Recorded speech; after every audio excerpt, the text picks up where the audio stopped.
This video is intended to give guidance to viewers on how to write a successful resume. By the end, viewers should have a clear understanding of the fundamentals for a successful resume. Your resume should highlight your best qualities.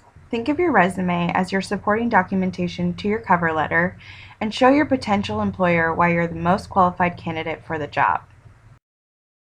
To get started, I recommend creating a Word template and designing your own letterhead, which can be used to create your resume, cover letter, and professional reference list. You'll want to save your letterhead as a Word template. At the top of the page, in large bold-faced font, type your first name, middle initial, and your last name. Below your name should be some basic contact information. List your city and state, phone number, and email address. Here are 3 examples of some very basic letterhead templates. As you can see, in each example, the person's name holds the hierarchy. Be sure to do the same with your letterhead template. You'll always want your name to be remembered.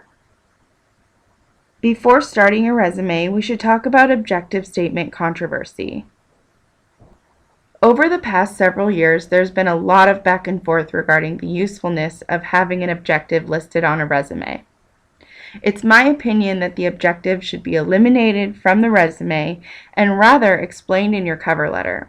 However, you should decide if an objective makes sense for your resume or not. Here are a couple of reasons why I believe they should be omitted. Objectives do not aid in the hiring process. Hiring managers want to see your skills and qualifications. Oftentimes, your resume will be accompanied by your cover letter, which makes an objective statement seem redundant. Your resume should be limited to 1 page, and the objective statement will take up valuable space. So again, my advice is to leave the objective statements off. Let's move on to step 2, which is writing your qualifications list. You'll want to spend a substantial amount of time on this as it's the most important section of your resume. This is the part when you sell your abilities to your prospective employer.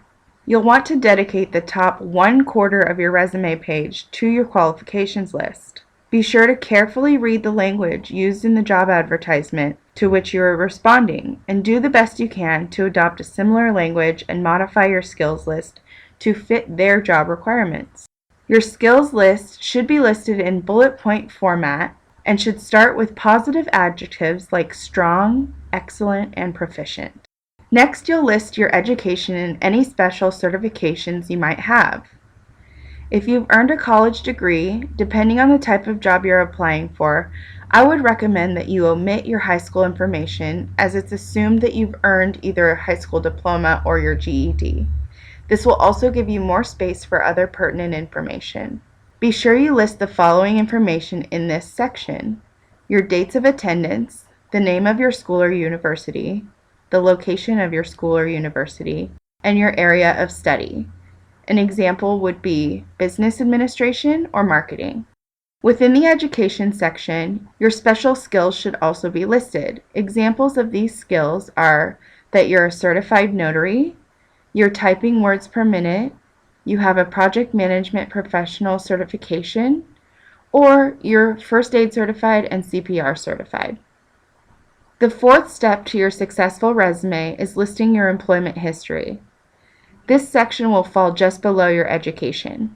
This is an area where many people make the mistake of listing all of their previous employment history. I would recommend that you limit your history to no more than your 3 most previous jobs. You'll want to give brief descriptions of your job duties, and just like in your qualifications list, tailor your descriptions to best match the qualification requirements of the position that you're applying for, and limit your descriptions to 1 to 2 sentences per job.